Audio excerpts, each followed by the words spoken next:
लक़द कान लकुम फ़ी रसूलिल्लाहि उस्वतुन हसनतुन लिमन कान यर्जुल्लाह वल यौमल आखिर। अस्सलामु अला रसूलिल्लाह व अला आलिहि व अस्हाबिहि अजमईन रब्बि इश्रह ली सदरी व यस्सिर ली अमरी वहलुल उक़दतम मिन लिसानी यफ़क़हू क़ौली।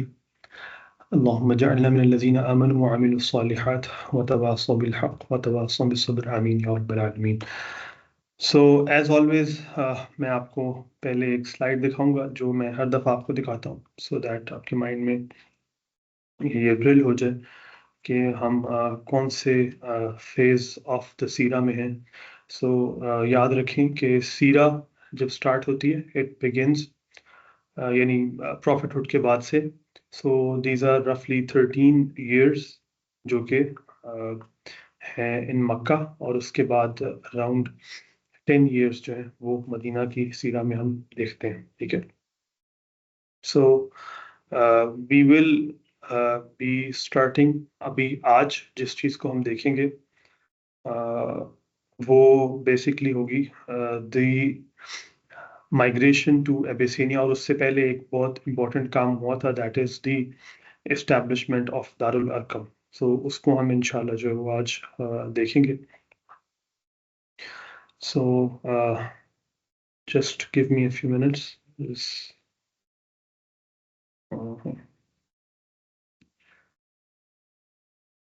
ओके, सो रसूलुल्लाह सल्लल्लाहु अलैहि वसल्लम, अब इसको समझे, हमने ये डिस्कस किया था कि जो भी पहला जब दावा शुरू हुई थी तो फर्स्ट 3 years जो थे वो दे वर द years जिसमें कोई पब्लिक डिक्लेरेशन ऑफ प्रॉफिटहुड नहीं हुई थी।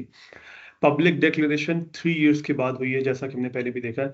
और 3 years के बाद जब पब्लिक डिक्लेरेशन हुई है तो हमने देखा कि कुरैश ने कैसे टैक्टिक्स लगाए एंड किस तरह से मुसलमानों को रोकने की कोशिश की। नाउ जब उन्होंने रोकने की कोशिश की है तो उसके बाद पहले डिबेट्स की और फिर परसिक्यूशन की तरफ वो आए।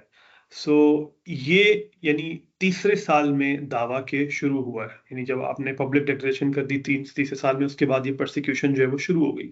सो नाउ ये शुरू होने के बाद 5th year में जो है वो फिर माइग्रेशन जो है वो आती है। तो उससे पहले पहले एक इंसिडेंट और है जिसको हम कहते हैं जी दी एस्टैब्लिशमेंट ऑफ दार अरकम। तो दार अरकम आपने बहुत सुना होगा, बहुत से स्कूल्स भी हमारे यहाँ दार अरकम के नाम से मशहूर हैं। सो व्हाट इज दार अरकम?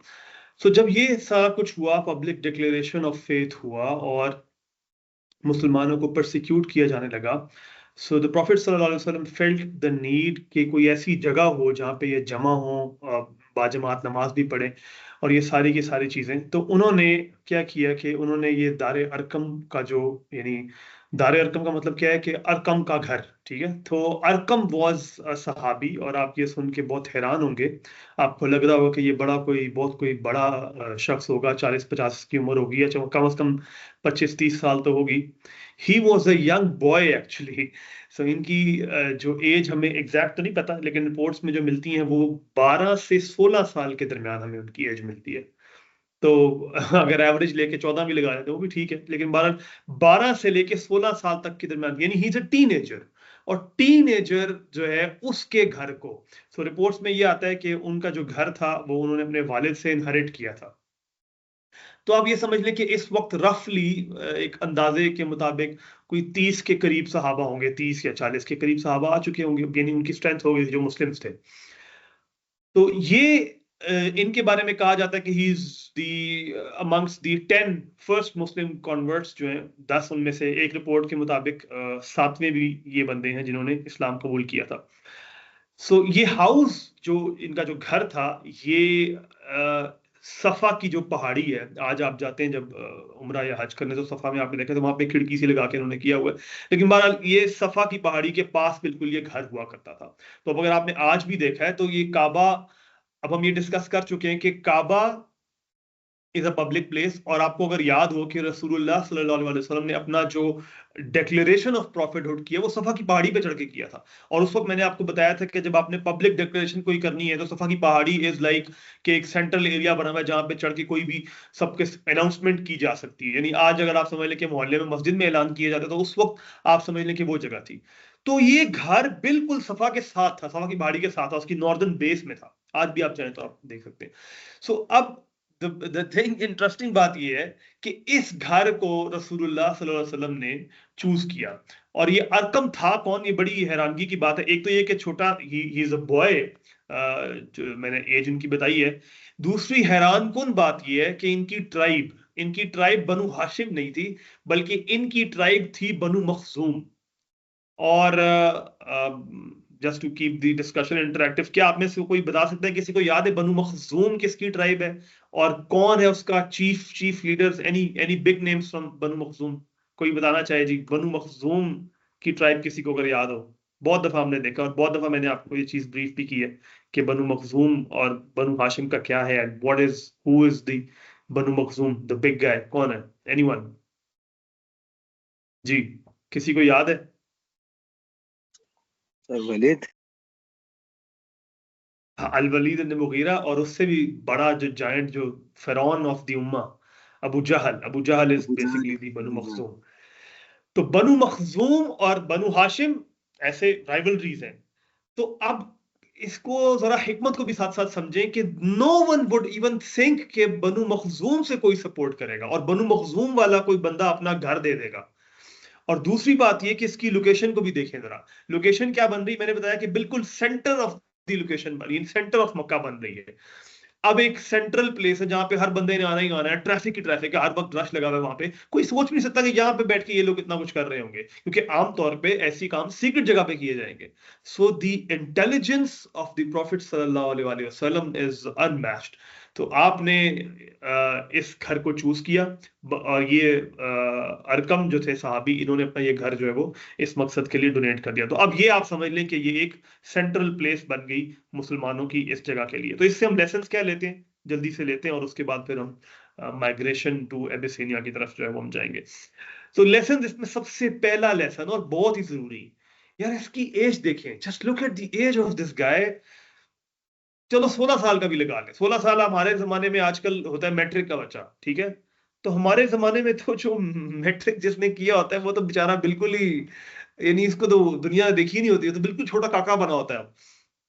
तो अब देखें कि ये उस एज में कैसी कैसी, यहाँ पे ना सीरा के अंदर ये चीज बड़ी बड़ी देखें कि बड़ी इंटरेस्टिंग बात ये कि ये सहाबा जो थे जिनको हम आज जानते हैं, ये अपनी अपनी, मैंने कहा ना कि हर एक डिफरेंट है और हर एक की अपनी एक पहचान है और हर एक की अपनी एक कंट्रीब्यूशन है। तो जिसके पास जो है वो उससे कंट्रीब्यूट कर रहा है। अब ये छोटे, is a teenager and he knows कि ये कंट्रीब्यूशन मैं कर सकता हूं, और कितनी बड़ी कंट्रीब्यूशन है। क्यों कितनी बड़ी कंट्रीब्यूशन है? कितने लोग हैं जिन्होंने यहां इस्लाम कबूल किया है? अम्मार इब्ने यासिर, हजरत सुहैब, अब ये हम आगे देखेंगे, हजरत उमर, हजरत हमजा, ये सब इधर आके इन्होंने इस्लाम कबूल किया।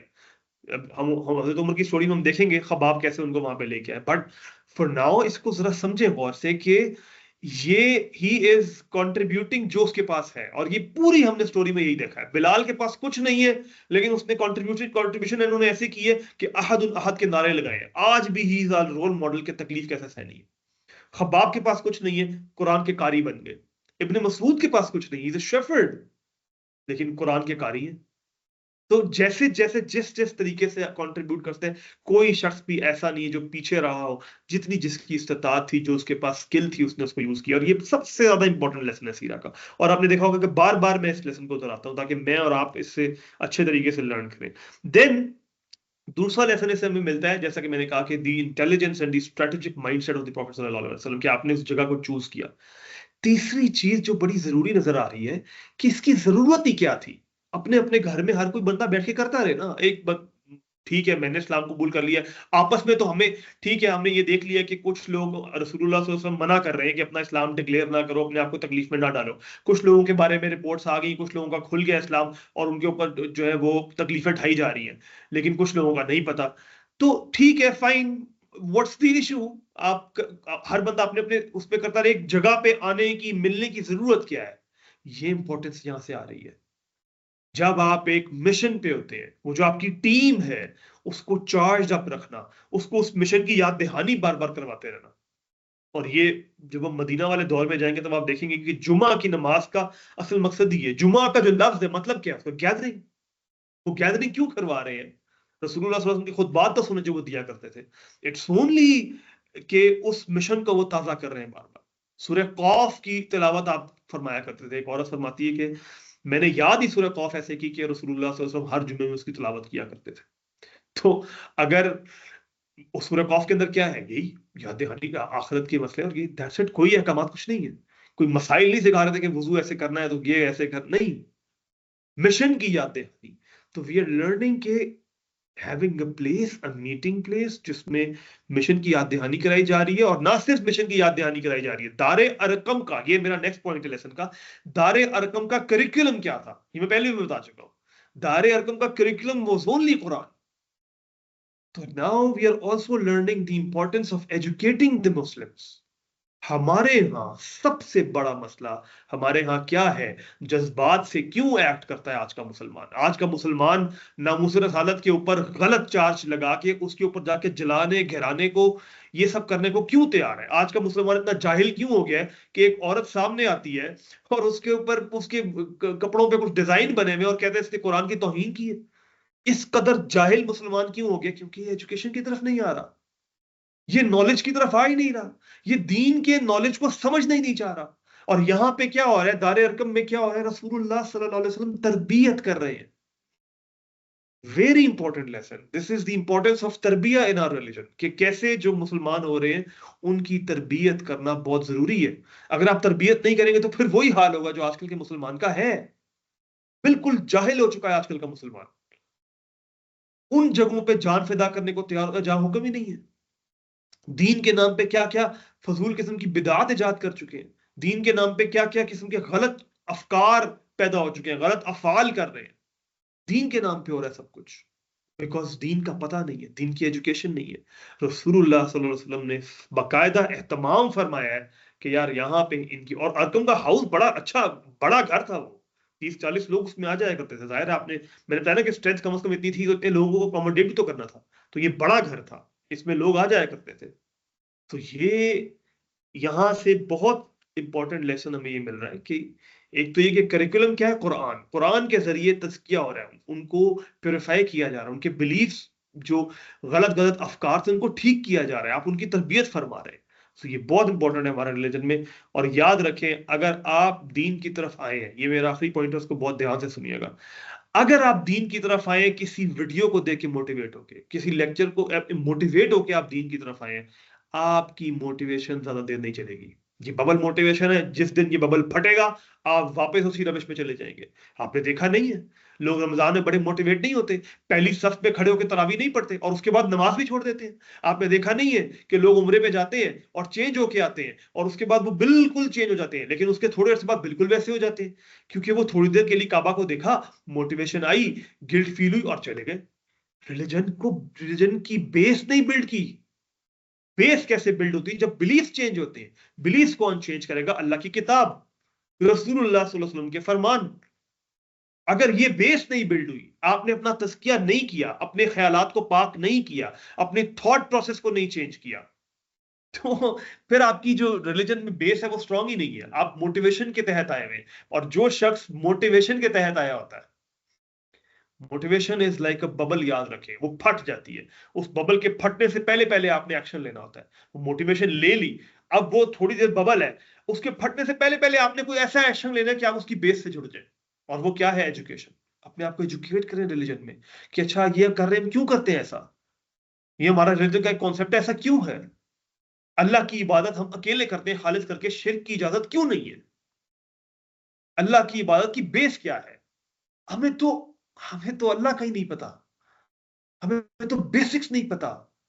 मैं आपसे सिंपल सवाल कर लूं कि अल्लाह की इबादत में शिर्क की इजाजत अल्लाह ने क्यों नहीं दी। अल्लाह शिर्क को क्यों सबसे बड़ा गुनाह कहते हैं, क्यों कहते हैं सबसे बड़ा गुनाह।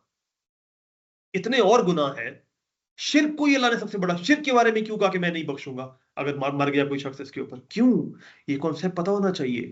हम अल्लाह से मोहब्बत क्यों कर, हम नमाज क्यों पढ़ रहे हैं, ये सारी की सारी चीजों, इनके जवाब पता होने चाहिए। ये अपने अपनी बेस अगर आपने नहीं बिल्ड की होगी, तो कोई भी आएगा, आजकल का देसी एथियस्ट जिसका खुद एथियज्म जो है उसकी बुनियादी कोई नहीं है, वो आके आपके कॉन्सेप्ट ला देगा और आप कहेंगे ओह हाँ सही कह रहा है, because you are not grounded, आपकी कोई बेस नहीं है रिलीजन के अंदर। सो प्लीज इस पॉइंट को जरूर नोट करें और अपनी एजुकेशन के ऊपर काम करें कि आप किस तरह से अपने आप को और ये जो हम आजकल आदत पड़ गई ना रीलें शीलें देख के, मैं बड़ी रिसर्च करके आया हूँ, रिसर्च क्या किया, 2-3 रील्स देख के आया, रील्स देख के आया, रील्स देख के आप कहते हैं कि मैंने रिसर्च की हुई है, या बहुत हुआ तो 2-4 10-10 मिनट की वीडियो दी और मैंने इसके ऊपर बड़ी टॉपिक में बड़ी रिसर्च की है and now I am qualified to talk about this. No, you are not qualified to talk about this, you are not even qualified कि आप ये कहें कि मैंने इसको स्टडी भी कर लिया।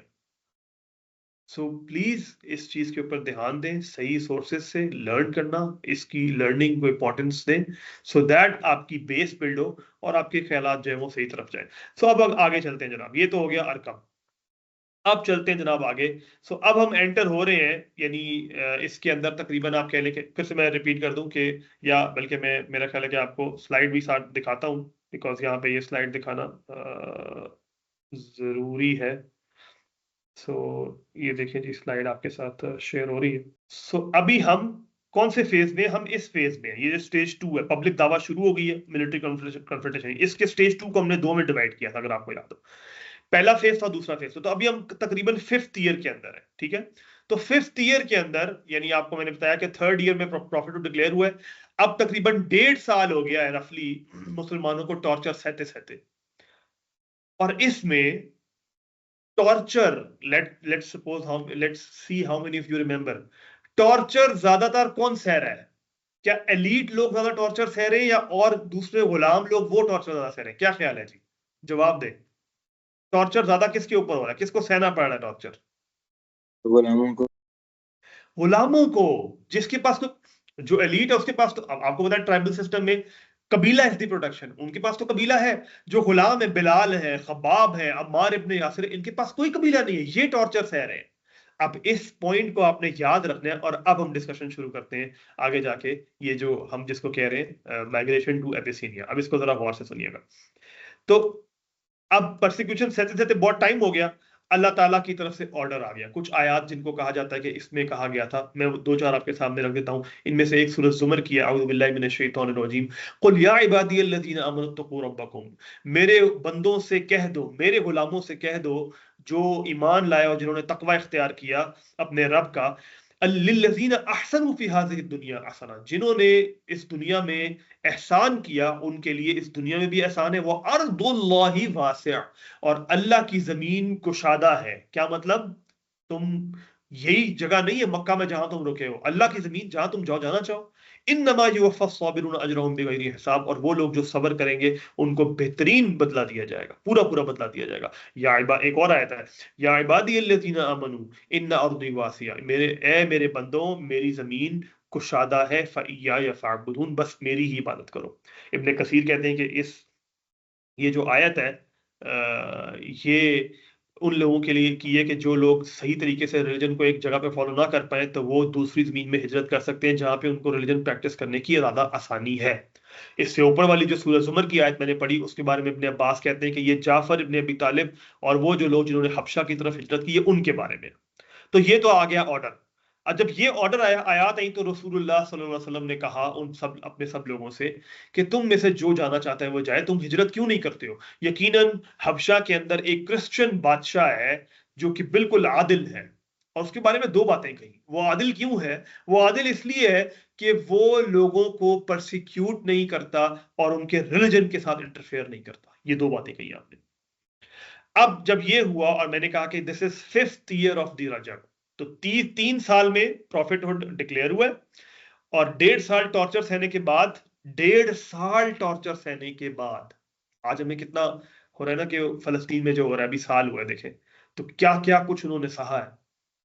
हमने तो कुछ नहीं सहा, लेकिन 1.5 साल उन्होंने टॉर्चर सहा है, और उसके बाद फिर ये हिजरत का हुक्म आया। अब जब ये हुक्म आया तो तकरीबन 15, जो सहाबा रिपोर्ट्स में आता है कि 15 सहाबा, इनमें से 11 मर्द थे और 4 औरतें थी, राइट। ये लोग जो हैं ये गए हैं हिजरत करके, और इनमें सबसे पहला कपल, सबसे पहला लोग जो है वो हजरत उस्मान और उनकी वाइफ रुकैया। हजरत रुकैया कौन है? Anyone, any guesses? हजरत उस्मान की जो वाइफ है हजरत रुकैया, वो कौन है? नबी सल्लल्लाहु अलैहि वसल्लम की बेटी हैं। रसूलुल्लाह सल्लल्लाहु अलैहि वसल्लम की साहबजादी। तो जरा गौर करें कि कौन जा रहा है सबसे पहले हिजरत करने, हजरत Usman and the daughter of रसूलुल्लाह सल्लल्लाहु अलैहि वसल्लम। दे वर द फर्स्ट कपल जिन्होंने माइग्रेट किया, और 4 कपल से तकरीबन इसमें बनते हैं जिन्होंने माइग्रेट किया। कुछ और नामवर सहाबियों के मैं नाम बता दूं, हजरत उस्मान बिन माजून जिनकी हमने स्टोरी देखी थी परसिक्यूशन में, अगर आपको याद हो। Abdurrahman ibn of Ashara Mubashra में से हैं।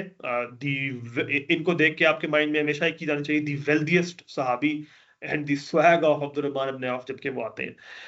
इसी तरह हजरत जुबैर बिन अव्वाम, बहुत ही बहादुर सहाबी, इनके बारे में बहुत बहुत चीजें मशहूर हैं, हम आगे देखेंगे भी। फिर हजरत जाफर इब्न अबी तालिब, ये कौन है? रसूलुल्लाह सल्लल्लाहु अलैहि वसल्लम के कजन हैं, और इस काफिले को लीड कर रहे हैं। ये बात बहुत इंपॉर्टेंट है, इसको ज़हन में रखना है। इस काफिले को, इन पूरे मुस्लिम्स का लीडर कौन है जिसको आपने अपॉइंट किया है? हजरत जाफर, ठीक है। और ये याद रखें कि उस दौर में जब अपने को लीडर मुकर्रर किया जाता था तो उसकी एक इंपॉर्टेंस हुआ करती थी। तो हजरत जाफर को आपने लीडर मुकर्रर किया, वो जा रहे हैं उनकी सरबराही में।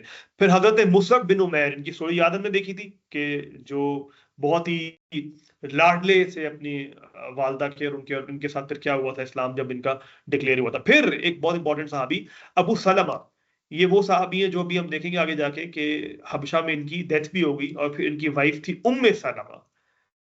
और बड़ी इंटरेस्टिंग स्टोरी है। उम्मे सलमा कहती है कि रो रही थी कि अबू सलमा चला गया, और अबू सलमा जैसा अजीम हस्बैंड मुझे अब कहाँ मिलेगा, कैसे होगा। वो कहती, मैं सोच रही थी कि रसूलुल्लाह सल्लल्लाहु अलैहि वसल्लम ने मुझे प्रपोज कर दिया। तो इसके अंदर बहुत लेसन्स हैं। खैर बहरहाल, ये I am going to tangent, लेकिन बहरहाल अब रिपोर्ट्स में ये आता है कि ये लोग, इस बारे में 2 रिपोर्ट्स हैं। एक ये कि ये सीक्रेटली गए। तो पहले इसको डिस्कस करते हैं कि अगर इसको मान लिया जाए कि ये सीक्रेटली गए, तो कहा जाता है जी कि ये सीक्रेटली गए, और जिसको आज हम जद्दा कहते हैं, उस वक्त उसको जुद्दा कहा जाता था, आज इसको जद्दा कहते हैं, उस पोर्ट पे ये जाते हैं। आज भी आपको पता है कि आप जब उमरा करने जाते हैं मक्का, अगर आपने डायरेक्ट जाना हो तो मक्का की फ्लाइट नहीं है, जद्दा की फ्लाइट है। जद्दा से फिर 45 मिनट की ड्राइव पे आप जाते हैं। तो वो जद्दा के पास एक पोर्ट था, वहां से जाहिर है उसको फ्लाइट और ट्रेन तो नहीं है उस वक्त, तो शिप्स हैं, उसके थ्रू जाना है। तो वहां से उस पोर्ट पे ये कोई शिप लेते हैं और वहां से ये जाते हैं। तो सबसे पहले हजरत उस्मान और उनकी वाइफ रुकैया ये जाते हैं, और ये लोग इस तरह से जो है वो गए। दूसरी रिपोर्ट में ये आता है कि नहीं, कुरैश को एक्चुअली पता था कि ये सीक्रेटली जा रहे हैं, और ये बड़ी इंटरेस्टिंग बात है। और मोस्ट लाइकली मेरे ख्याल में कुरैश को पता चल गया होगा, बिकॉज आई पर्सनली, मेरे इंक्लिनेशन इस तरफ है, लेकिन 12 दोनों तरह की रिपोर्ट्स जो मिलती हैं। कुरैश को पता चल गया था, और लेकिन अब सवाल ये पैदा था कि अगर कुरैश को पता चल गया कि ये माइग्रेट कर रहे हैं, तो उन्होंने उनको रोका क्यों नहीं? द रीजन इज कि उस वक्त उनको रोकने की कोई वजह नहीं है। रोकेंगे क्यों जब वो तो उस वक्त उनको नहीं पता कि हबशा में जाके क्या हो जाएगा। वो भी हम देखेंगे जब जाएंगे तो क्या होगा, लेकिन उनको अंदाजा नहीं है। वो तो कह रहे हैं ठीक है जाते जाए, हमारी जान छोड़े, यहां से निकले। और क्योंकि उनके ख्याल में यहां रह के ज्यादा लोग अफेक्ट हो रहे हैं, ज्यादा लोग कन्वर्ट हो रहे हैं, ठीक है। तो वो तो कह रहे थे जाते तो जाए, तो इसलिए उनके पास कोई रोकने की वजह नहीं थी। बहरहाल उन्होंने रोका नहीं उनको, और इसके मुताबिक जो है वो चले जाते हैं। अब जरा गौर से सुनिएगा, बड़ी इंटरेस्टिंग स्टोरी है, और यहां से हम थोड़ी थोड़ी बेस भी बिल्ड कर लेंगे हजरत उमर की तरफ। तो जो कि अभी हजरत उमर नहीं है, अभी वन ऑफ द टायरेंट्स जो कि जुल्म कर रहे हैं। तो अभी मैंने कहा कि 4 कपल्स गए थे, उनमें से एक कपल था हजरत आमिर इब्न रबिया और उनकी वाइफ लैला। तो अब इस रिपोर्ट में जो कहते हैं कि ये सीक्रेट नहीं था, बल्कि उनको पता चल चुका था, उन्होंने वो लोग जो इस ओपिनियन को सपोर्ट करते हैं, उन्होंने ये रिपोर्ट मेंशन की है। तो कहते हैं जी कि हजरत लैला जो थी वो, अब जाहिर है, अब इसको जरा समझे 1 मिनट के लिए गौर से। ये कहना सुनना बड़ा आसान है, और आजकल हम समझते ना, ओहो हिजरत है, चलो जो ट्रैवल करना है, ये है वो है। आजकल हम क्या करेंगे, लेट सपोज मैंने अगर आज हिजरत करनी भी है दूसरे शहर में, लेट सपोज मैं इस्लामाबाद में, मैंने कराची जाना है। अच्छा चलो, मैंने क्या करना है, कराची में सेटल होने, मुझे क्या करना पड़ेगा? सामान के लिए मैं क्या करूंगा, किसी पैकर वाले को फोन करूंगा, वो मेरा सामान बांधेगा, एक ट्रक आएगा, मेरा सामान लेके चला जाएगा। उसके बाद मैं खुद या गाड़ी में जाऊंगा, या मैं कोई फ्लाइट बुक कर लूंगा, कुछ भी तरीके से मैं खुद कराची पहुंच जाऊंगा, और ये मेरी हिजरत होगी बस। इसमें कुछ मैंने कोई ऐसी कोई रॉकेट साइंस नहीं की। रास्ते में रेस्ट एरिया आते हैं, ट्रैवलिंग आजकल तो ट्रैवलिंग मसला कम और एंजॉयमेंट ज्यादा है। रास्ते में आप खाते पीते जाते हैं, गाड़ी जहां पे आपने दिल किया रोक ली, बस में जा रहे हैं, फ्लाइट में जा रहे हैं, तो आपको लंच मिलेगा, सारा कुछ मिलेगा। तो आजकल तो ट्रैवलिंग इज एंजॉयमेंट, लेजर है। उस जमाने में अपनी गाड़ी नहीं है, उस शिप पे जाना है, कैसे जाना है, और 2 दिन का ट्रैवल है, रास्ते में क्या करना है, पूरा खाना साथ लेके जाना है, सफारी लेके जानी है, फिर सवारी कहाँ जानी है। अच्छा, अब यहां से अगर हबशा जाना है तो पहले उस पोर्ट तक कैसे पहुंचना है, कोई करीम कोई इन ड्राइव तो मुझे नहीं मिलेगा वहां पे। तो वो किस तरह जाना है? अगर अपना ऊंट उस पे जाती हूं मैं, तो वो ऊंट जो है वो मैं कहाँ छोड़ेंगे, हम उसको कहाँ पार्क करेंगे? कोई कार पार्क तो नहीं बना हुआ कि वहां मेरे ऊंटों का ख्याल रखा जाएगा। तो उसको कहाँ छोड़ना है, नहीं छोड़ना, किसका ऊंट लेके जाना है, अच्छा वहां पहुंच जाते, फिर वहां से आगे शिप पे जाने, फिर जिस जगह पे जा रहे हैं वहां मेरा कोई जानने वाला नहीं है। तो इट्स नॉट इजी। आजकल भी आप सोचते हैं तो सेटल होने का, तो आप सोचते हैं अच्छा वहां पे मैं किसी को जानता नहीं हूँ, नया शहर है, ये है वो है, लेकिन उस जमाने में सोचें जरा, कोई फैसिलिटीज नहीं है। तो अब ये सारा करते करते ये जो कपल था, हजरत आमिर इब्न रबिया और लैला, ये जो है अब रिपोर्ट्स में आता है कि हजरत लैला जो थी वो अपने कैमल्स के ऊपर, अपने ऊंटों के ऊपर अपना सामान रख रही थी। तो अपना सामान रख रही थी, अब उनको गुस्सा भी आ रहा है, क्योंकि मैं बार बार कह रहा हूँ ये आसान नहीं है हिजरत करना। अच्छा, सबसे बड़ा मसला क्या है हिजरत के अंदर? चलो मैं जाके सेटल भी हो जाऊंगा, सब कुछ हो जाऊंगा, यहाँ पे मेरा एक सोर्स ऑफ इनकम है, मैं कमा रहा हूं। आजकल के हिसाब से समझ लें कि आपकी एक जॉब है, आपका एक बिजनेस सेटल हुआ हुआ है। वहां जाके सबसे पहली परेशानी क्या पड़नी है मुझे कि मैं कमाऊंगा कहां से, मैं खाऊंगा कहां से? This is the biggest issue, जो फिर आगे मदीना में भी हम देखेंगे ये इशू आया और उसको कैसे रसूलुल्लाह सल्लल्लाहु अलैहि वसल्लम ने रिजॉल्व किया। लेकिन ये बहुत बड़ा इशू है। तो अब जब ये सारी वजह है और आपको हिजरत करनी पड़ रही है, और आपको हिजरत करने की वजह ये है कि आपके ऊपर टॉर्चर किया जा रहा है, तो आपको गुस्सा किस पे आ रहा होगा हिजरत करते हुए? वो लोग जो टॉर्चर कर रहे हैं। तो यही ऐसा ही हुआ। तो वो कहते नहीं कि वो अपने ऊंटों के ऊपर सामान रख रही थी और साथ साथ यानी बहुत काफी गुस्से में थी। तो जब वो कर रही थी तो उमर जो है वो पास से गुजरे, और उमर ने पूछा कि मां ये क्या है, तुम कहाँ जा रहे हो? तो वो इतनी गुस्से में थी, वो इतनी, जिसको कहते हैं ना कि अंदर से she was so filled up, भरी हुई थी इतनी ज्यादा, कि उन्होंने कोई ख्याल नहीं किया कि उमर है कि कौन है। उन्होंने कहा ये तुम्हारी वजह से, तुम लोगों ने जो हमारे ऊपर जुल्म ढाए हुए ना, कि हम सिर्फ अल्लाह की इबादत कर रहे हो, तुम हमारे ऊपर जुल्म ढा रहे हो, ये तुम्हारी वजह से मैं ये करना पड़ रहा है। अच्छा, आप जरा एक मिनट के लिए रुके, what do you expect? Umar जैसा, उमर वही उमर, आपको पता है कि उनकी क्या पर्सनैलिटी है। उमर जैसा जलाली तबीयत का आदमी रजी अल्लाह अन्हु, उसको आप इस तरह से कहें तो व्हाट डू यू एक्सपेक्ट कि वो क्या करेंगे आगे से? For the first time Umar की आंखों में एक तर्स और एक feeling for the other person, empathy नजर आई। And contrary to what we might think, Umar ने कहा कि हैरान होके कि बात यहां तक पहुंच गई है, यानी यहां तक बात पहुंच गई है कि अब लोग जा रहे हैं शहर छोड़ के हमारे जुल्म की वजह से। और यहां मैं उन्हें साइड नोट थोड़ा सा ब्रीफ कर दूं, उमर की स्टोरी हम देखेंगे भी इंशाल्लाह आगे, लेकिन अभी थोड़ा सा ब्रीफ कर दूं। हजरत उमर, देखिए अबू जहल की जो मुखालफत थी रिलीजन के साथ, मैंने आपको पहले भी बताया, वो जेलिसी थी कि भाई मैं क्यों नहीं हूं, मेरी ट्राइब से क्यों नहीं है, मुझे होना चाहिए था, ये कहां से आ गया बनु हाशिम, और बनु हाशिम, और वो राइवलरी थी हजरत, और इसी तरह बाकी लोगों की भी ऐसी कोई ना कोई रीजन थी। हजरत उमर की ये रीजन नहीं थी। हजरत उमर ने, पहली बात तो ये कि उसको अभी तक सुना नहीं, और दूसरी बात ये कि हजरत उमर की रीजन ये थी कि इसकी वजह से कुरैश जो है वो मक्का की एक वो है, और ये यूनाइटेड है आपस में, और अगर ये इनके दरमियान तफर्रुका पड़ेगा और नया रिलीजन आएगा, तो जिस काबा की, आपको पता है ना कि कुरैश काबा के मुतवल्ली है, और वो उनकी एक इनकम सोर्स है, जिसके जिसके ऊपर उन्होंने सारी अपनी, क्या कह रहे थे कि वो दुकान खड़ी की हुई है अपनी, कि जी हम काबा के मुतवल्ली और ऐसे ऐसे ऐसे। तो अब अगर वो रिलीजन चेंज करेंगे तो लोग, इर्द गिर्द के लोग क्या कहेंगे कि ये ऐसे थे, वो पहले क्या करते रहेंगे? और फिर कुरैश के अपने अंदर इख्तिलाफात आए, तो हजरत उमर को द बिगेस्ट प्रॉब्लम ये थी कि यार ये इसकी वजह से, मोहम्मद की वजह से सल्लल्लाहु अलैहि वसल्लम, ये सारे के सारे कुरैश आपस में लड़ना शुरू हो गए, भाई बेटे के खिलाफ हो गए, सारी की सारी बातें। तो उनको ये प्रॉब्लम थी। अब जब वो देखते हैं कि यार ये हाल हो गया है, कि हमारी वजह से इन लोगों को जाना पड़ गया, ये हाल हमने कर दिया। And let me also tell you, जब टॉर्चर भी करते थे, मारा भी है कुछ लोगों को, तो बड़े यानी दिल बर्दाश्त होके करते थे, कि उनको यानी पसंद नहीं आता था कि ये मैं क्या कर रहा हूं। उनके अंदर का जो उमर था वो बोलता था कि ये क्या हो रहा है। सो बहरहाल उन्होंने कहा कि क्या मामला यहां तक पहुंच गया? अब जब उन्होंने ये सुना हजरत लैला ने, तो उन्होंने जाके अपने हस्बैंड को बताया कि देखो ऐसे ऐसे हुआ था, उमर आया था, मैंने ये कहा, और हैरानगी की बात है उमर ने ये कहा है। तो यानी उनका कहने का मतलब ये था कि शायद उमर इस्लाम की तरफ नरम हो रहा है, तो शायद इस्लाम ले आए। अब जरा बड़ी मजे की बात सुनिए, उनके हस्बैंड ने क्या कहा। उनके हस्बैंड ने कहा कि उमर के घर के गधे भी, उसके यानी उसके बाप के गधे भी इस्लाम ले आएंगे, लेकिन उमर नहीं इस्लाम लेके आएगा। कितनी बड़ी बात है। और आपको पता है कि फिर बाद में क्या हुआ है? हजरत उमर इस्लाम लेके आए हैं, तो कितना प्यारा लेसन हमें मिल रहा है। कभी भी किसी के बारे में भी वी नेवर गिव अप, और वो हम देखेंगे कि रसूलुल्लाह सल्लल्लाहु अलैहि वसल्लम की दुआ भी थी, लेकिन we never give up on someone. तो बहरहाल ये रिपोर्ट्स आती हैं जनाब इस के बारे में। अब यहाँ पे एक बड़ी इंटरेस्टिंग डिबेट कुछ क्या कहते हैं सीरत निगारों ने की है, और वो बड़ी इंटरेस्टिंग है, तो इसलिए मैं चाह रहा हूँ कि आपके सामने रखी जाए, बड़े इससे इंटरेस्टिंग लेसन मिलते हैं।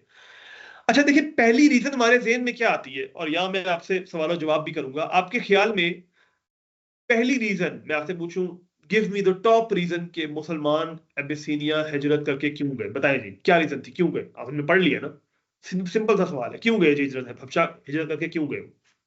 रुके रहते मक्का के अंदर ही, क्यों नहीं रुके?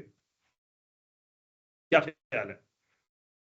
सर क्योंकि वो उस तरह दीन का काम नहीं कर पा रहे थे वहां पे फैलाना। ठीक है, परसिक्यूशन हो रही थी। सो अब इसको जरा देखिए गौर से। परसिक्यूशन हो रही थी, मैंने शुरू में आपसे एक सवाल किया था कि ये जो परसिक्यूशन हो रही थी ये किसकी हो रही थी? क्या वो लोग जो एलीट थे, जिनके पीछे पूरे पूरे कबीले खड़े हुए थे, उन्होंने कोई ऐसी तकलीफें सही थी, या तकलीफें सहने वाले थे बिलाल, खब्बाब, अम्मार इब्ने यासिर, ये लोग तकलीफें सह रहे थे? लेकिन मैंने जब आपको मुहाजिरों के नाम बताए हैं, उनमें कोई एक भी आपको ऐसा शख्स नजर आया? नहीं। हिजरत करने वाले कौन है? हजरत उस्मान एलीट है, एलीट है। अब्दुर्रहमान इब्ने औफ एलीट है, एलीट है। हजरत जाफर रसूलुल्लाह सल्लल्लाहु अलैहि वसल्लम की कजन, पीछे कबीला खड़ा है पूरा बनु हाशिम का। तो माइग्रेट कौन लोग कर रहे हैं? ये बड़ी इंटरेस्टिंग बात है। वो लोग जिनको माइग्रेट करना चाहिए, वो तो वो जिनके ऊपर तकलीफें ढाई जा रही हैं, और वो कौन लोग हैं? वो हैं खब्बाब, बिलाल, अम्मार, इस तरह के और गुलाम। लेकिन मसला ये है कि गुलामों को इजाजत नहीं है, गुलाम को इजाजत नहीं है कि वो जो है वो हिजरत कर सके। तो वो कैसे कर सकते हैं अपनी मालिक की इजाजत के बगैर हिजरत? एक वजह तो ये है उनके ना हिजरत करने की। दूसरा बड़ा इंपॉर्टेंट लेसन मिल रहा है हमें कि ठीक है, इनको टॉर्चर कम हो रहा था as compare to Khabbab, Bilal, लेकिन हो तो रहा था, कुछ ना कुछ तो परसिक्यूशन फेस करनी पड़ रही थी, मसाइल तो आ रहे थे। तो जो जा सकता है वो जाए। ये पहला, वो लोग, अब इसको थोड़ा समझे, मैंने कहा कि दो मौकिफ है। पहला मौकिफ ये है कि हिजरत करने की वजह ये थी कि परसिक्यूशन हो रही थी।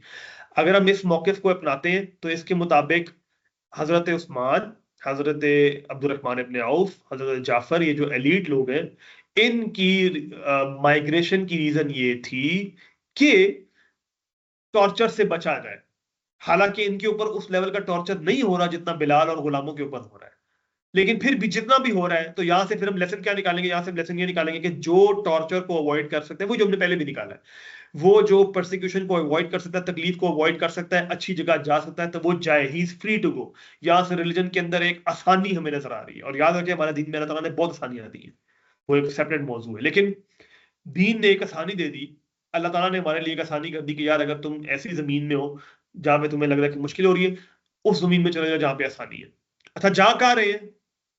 मुस्लिम मुस्लिम लैंड में जा रहे हैं? नहीं, नॉन मुस्लिम लैंड में जा रहे हैं। तो इसका मतलब ये हुआ कि नॉन मुस्लिम लैंड्स भी ऐसी हो सकती हैं जहां पे आप जाके पीसफुली अपना रिलीजन प्रैक्टिस कर सकते हैं। सारी नॉन मुस्लिम लैंड्स एक तरह की नहीं है। हर नॉन मुस्लिम लैंड को आप ये नहीं कह सकते कि ये तो काफिरों की है। तो आज भी आप देख लें कि नॉन मुस्लिम लैंड जैसे कि फ्रांस है, ठीक है, तो फ्रांस में रहना और कोई और नॉन मुस्लिम ले ले कंट्री जो कि इजी गोइंग है, तो कितना डिफरेंस है, राइट? तो फ्रांस में रहना और वहां पे जाके प्रैक्टिस करना, खासतौर पे कोई ऐसी औरत है जो कि हिजाब करती है, तो बस वो तो गई, फिर उसके साथ तो मुसीबतें ही मुसीबतें। सो कहने का ये मतलब है कि ये पहला लेसन निकलता है अगर हम इस बात को एक्सेप्ट करें कि इन्होंने हिजरत इसलिए की थी कि परसिक्यूशन हो रही थी। अब दूसरे एंगल पे आते हैं, ये बड़ा इंटरेस्टिंग एंगल है, और बहुत इंपॉर्टेंस है इस एंगल की। वो ये कहते हैं कि भाई अगर परसिक्यूशन के लिए हिजरत की इजाजत दी थी, तो फिर चुपके चुपके किसी और को साथ ले जाते। आखिरकार जरा गौर कीजिएगा, ठीक है स्लेव्स को हिजरत करने की इजाजत नहीं है, लेकिन क्या जब मदीना हिजरत की तब इजाजत मिल गई थी उनको? नहीं। इजाजत तो बिलाल को, अम्मार को, खब्बाब को उस वक्त भी नहीं थी, लेकिन क्या ये सब मदीना आए? ये सब मदीना आए? इसका मतलब ये है कि इजाजत is not the only issue, there is something else going on here. तो वो कहते हैं जी कि वो चीज ये है कि आप देखिए कि रसूलुल्लाह सल्लल्लाहु अलैहि वसल्लम ने अपने जाफर इब्न अबी तालिब को क़यादत दी है और अपने स्ट्रॉन्ग स्ट्रॉन्ग लोगों को भेजा, एलिट लोगों को भेजा, और वो जो अर्ली कॉन्वर्ट्स हैं उनको भेजा जिनको कदर इस्लाम का नॉलेज भी है, ये वो लोग जा रहे हैं। तो it's actually the wisdom of रसूलुल्लाह सल्लल्लाहु अलैहि वसल्लम, उन्होंने पहले ही ये चीज नोट कर ली थी कि ये there need we have to have another place. वो कोई हेडक्वार्टर ढूंढ रहे थे अपना जहां पे वो इस्लाम की कोई हुकूमत कायम कर सके, बिकॉज उन्होंने ये सेंस कर लिया था कि ये मक्का तो हमारे लिए नहीं है। और इस बात को सपोर्ट कैसे मिलती है, जरा सुनिएगा गौर से। ये लोग अगर परसिक्यूशन की वजह से गए थे तो इनको जैसे ही हिजरत मदीना होती है कहां आना चाहिए? मदीना आ जाना चाहिए ना। अगर परसिक्यूशन की वजह से गए थे तो जब मदीना हिजरत हुई है, वहां पे एस्टैब्लिश कर लिया है, वहां पे रसूलुल्लाह सल्लल्लाहु अलैहि वसल्लम इज नाउ द किंग, तो इनको फौरन से कहां आना चाहिए? मदीना आना चाहिए।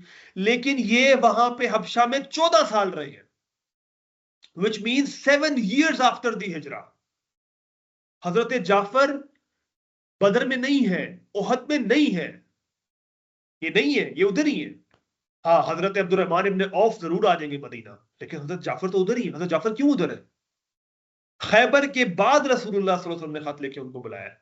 तो यहां से वो जो लोग इस आइडिया को सपोर्ट करते हैं वो कहते हैं कि यार ये इसलिए था कि रसूलुल्लाह सल्लल्लाहु अलैहि वसल्लम ने मदीना जाने के बाद भी इनको क्यों नहीं बुलाया, कि he needed a backup plan, कि अगर खुदा ना खास्ता मदीना में कुछ ऐसा होता है, ये सब के सब जमला कर आप देख लें। खंदक के बाद फिर उनको बुलाया है, क्योंकि खंदक तक खतरा नहीं था। जब सुलह हुदैबिया हो गई, उन्होंने कहा हम फाइट नहीं करेंगे, कॉन्क्वेस्ट ऑफ मक्का हो गया, सारा कुछ हो गया, उसके बाद उनको बुलाया। क्यों?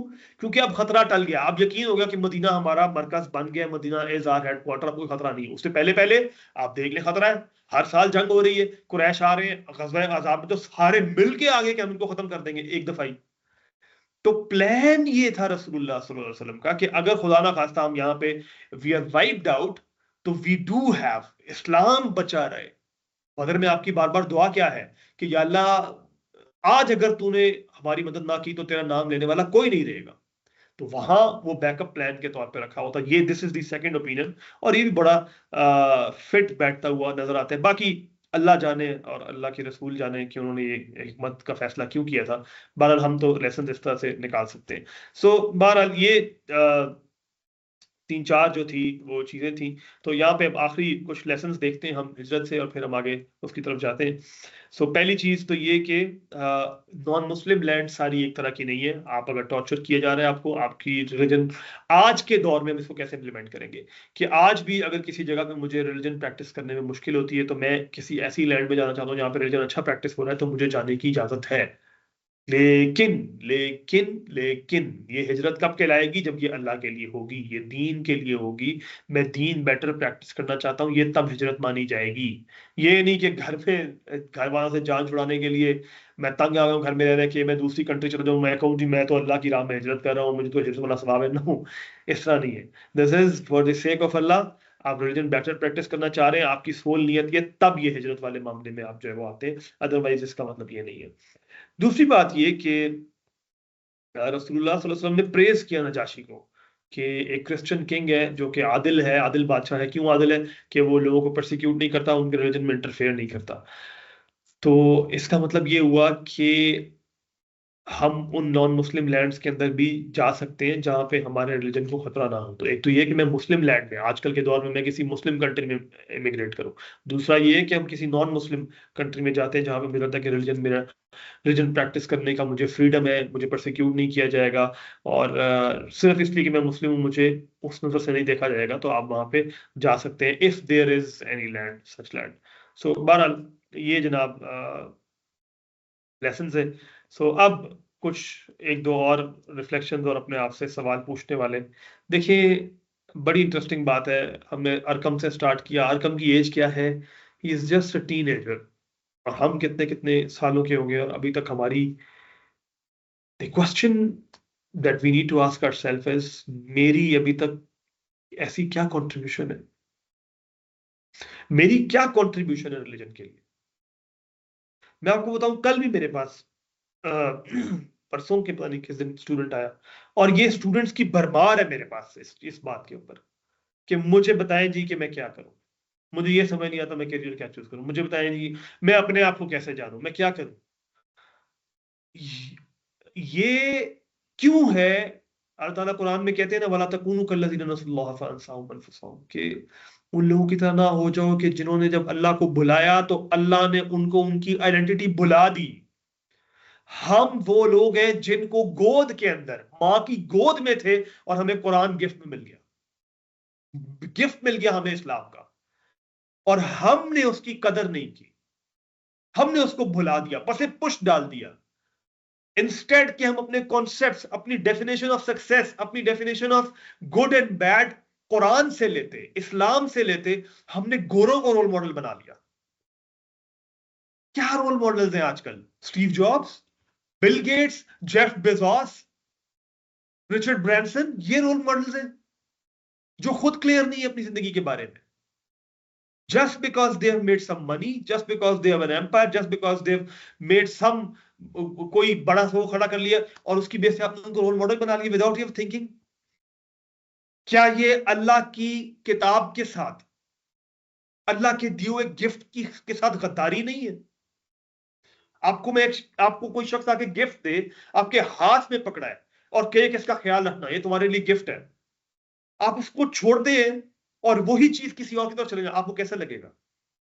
अल्लाह ने गिफ्ट दिया, the gift of guidance was right, जो वॉज हैंडेड टू मी, ये मेरे हाथ में आया था और मैंने इसको छोड़ दिया। तो क्या अल्लाह की गद्दारी की मुझे कोई सजा नहीं मिलेगी? तो अल्लाह ताला क्या कह रहे हैं कि फअनसाहुम अनफुसहुम, हम उसको उसकी आइडेंटिटी बुला देंगे। तो अब आपको यही नहीं पता कि मैं कौन हूं, अब आपको यही नहीं पता कि मेरा मकसद क्या है, किस मकसद के लिए मैं आया था। आपको कोई आयत सुना ही नहीं सकता क्योंकि आप बिल्कुल भूल चुके हैं अपनी आइडेंटिटी के, मैं अल्लाह का गुलाम हूं, मैंने क्या करना है, मैंने क्या कंट्रीब्यूशन करनी है, मेरी जिंदगी का मकसद, ये सब कुछ भूल गए क्योंकि अल्लाह को बुला दिया। मैं मैसेज क्या देना चाह रहा हूं, देखें, मैंने क्या कहा कि आज के सेशन के बाद और हर सीरा के सेशन के बाद आपको अपने आप से सवाल करना चाहिए कि मेरी कंट्रीब्यूशन क्या है, मैं अल्लाह के दीन में क्या कंट्रीब्यूट कर रहा हूं। लेकिन ये सवाल आप कर ही नहीं सकते, ये सवाल तो बहुत आगे की बात है, ये सवाल आप अपने आप से पूछ नहीं सकते क्योंकि आपका तो माइंड ही क्लियर नहीं है। आपके इस सवाल को करने के लिए प्री रेक्विजिट्स क्लियर नहीं। वो प्री रेक्विजिट क्या है कि पता तो हो कि मैं कौन हूं, मैं अल्लाह का बंदा हूं, मेरा उससे ताल्लुक क्या है, मैं क्यों दीन में कंट्रीब्यूट करूं।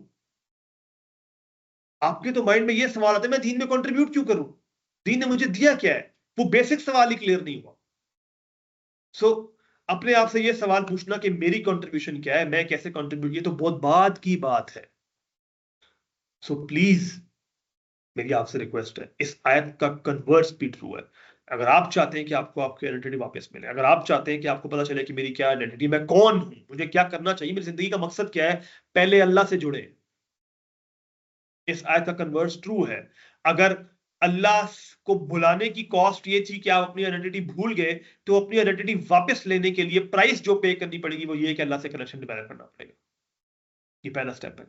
लोग इस बात को नहीं समझते, मैं कह के थक चुका हूं लोगों को, लेकिन लोग इस बात को नहीं समझते। वो इस बात को समझते हैं कि ये कोई एब्स्ट्रैक्ट बात है, वो समझते हैं कि ये कोई कहानी है, वो समझते हैं कि ये कोई थ्योरेटिकल बात है, ये कोई किताब की बात है, ये कोई बस फैसिनेटिंग थॉट है। नो, ये कुरान की आयत है, अल्लाह ताला कह रहे हैं। ये इन सब लोगों ने जो बड़ी बड़ी कंट्रीब्यूशन की है वो कैसे की है? हजरत उमर जो अभी तक टायरेंट है, इस्लाम के बाद कंट्रीब्यूशन देखें क्या है। ये आपको मकसद देता है, लेकिन ये तब होगा जब अल्लाह को जानेंगे, उसको पहचानेंगे।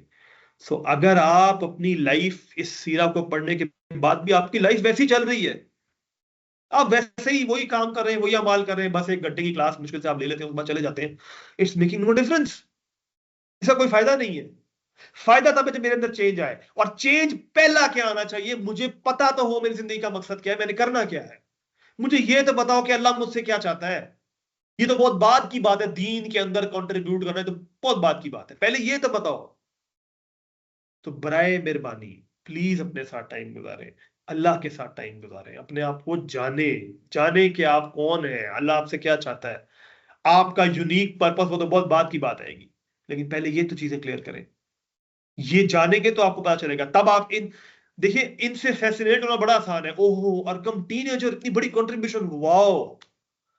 फैसिनेट होना बड़ा आसान है। हजरत उमर इस्लाम ले आया, उसके बाद ये देखो सेकंड नंबर पे आ गए, वो वाओ। क्या आप चाहते हैं कि आप इनसे इंप्रेस होते रहे बस? सोचे जरा एक मिनट के लिए। क्या आप ये चाहते हैं कि आप इनसे इंप्रेस होते रहे, इनके ऊपर सुभान अल्लाह वाह करते रहे? That's all you want? या आप एक स्टेप फर्दर लेना चाहते हैं कि नहीं, जब मैं अल्लाह से मिलूं, जब मौत का फरिश्ता मेरे पास आए, तो अल्लाह मुझसे राजी हूं, अल्लाह कहे कि तुमने कमाल किया है, तुम्हारी ये कंट्रीब्यूशन, तुमने जो कर सकते तुमने किया है, जो मैंने तुम्हें सलाहियतें दी थी तुमने उसके मुताबिक ये किया है, मैं तुमसे राजी हूं। आप ये चाहते हैं या आप इनके ऊपर सुभान अल्लाह वाह करना चाहते हैं? क्या करना चाहते हैं? ये फैसला आपका है, और ये आज ही करना है फैसला। ये नहीं कि मैं कल सोचूंगा मैं ऐसे करूंगा, ना ना ना। मैंने कहा ना, मोटिवेशन आ गई अभी, इस वक्त बबल बन गया। अब इस बबल के फटने से पहले पहले एक्शन लेना। एक्शन नहीं लिया, बबल फट जाएगा, मोटिवेशन चली जाएगी, अगली क्लास तक फिर आप ऐसी आई होंगी, मजबूरी क्लास में लेने आ रहे हैं, बस दैट्स इट। तो मजबूरन क्लास लेने का तो कोई फायदा नहीं है। ये फायदा तो तब है जब मेरी जिंदगी में चेंज आ रहा है। जिंदगी में चेंज कैसे आएगा, ये मैंने आपको वाजे बता दिया। अगर ये सीरत पढ़ के आपके अंदर ये आग नहीं लगती कि मैंने क्या करना है, अगर सीरत पढ़ के आपके अंदर ये आग नहीं भड़कती कि मैंने क्या करना है, मैंने क्या कंट्रीब्यूशन करनी है, आपके अंदर ये आग नहीं भड़कती कि मेरी यूनिक पर्पस क्या है, मैं यूनिक कंट्रीब्यूशन क्या कर सकता हूं, मुझसे अल्लाह क्या चाहते हैं, मैंने क्या करना है, तो फिर इस सीरत का कोई फायदा नहीं है। फिर it's just an academic discussion, फिर इट्स जस्ट कॉल असातीरुल अव्वलीन, ये पहले लोगों की कहानी है, दैट्स इट। फिर और कुछ भी नहीं है। फिर डोंट डिसीव योरसेल्फ कि मेरे अंदर इससे चेंज आ रहा है। अगर अपने आप से ये सवाल पूछने की ऑडेसिटी नहीं है, ये हिम्मत नहीं है अपने आप से सवाल करने की कि मैंने आज तक क्या किया है, ये हिम्मत नहीं है अपने आप से सवाल करने की कि मैं अपने आप को चेंज कैसे करूंगा, मैं कैसे अल्लाह से ज्यादा कनेक्ट करूं, अपने आप को आईने में देखने की अगर हिम्मत नहीं है, तो फिर this Sira is just an academic class. तो मेरा मैसेज आपको यही है कि प्लीज प्लीज प्लीज प्लीज अपने साथ टाइम गुजारें, अल्लाह के साथ टाइम गुजारें, ताकि आपको पता चले कि आप कौन है, आपका लाइफ में मिशन क्या है, और फिर अगली स्टेजेस आती हैं। सो दैट्स इट जी। अब आपके कोई क्वेश्चंस हो, कोई चीज़ आप पूछना चाह रहे हो, तो आप सवाल कर सकते हैं।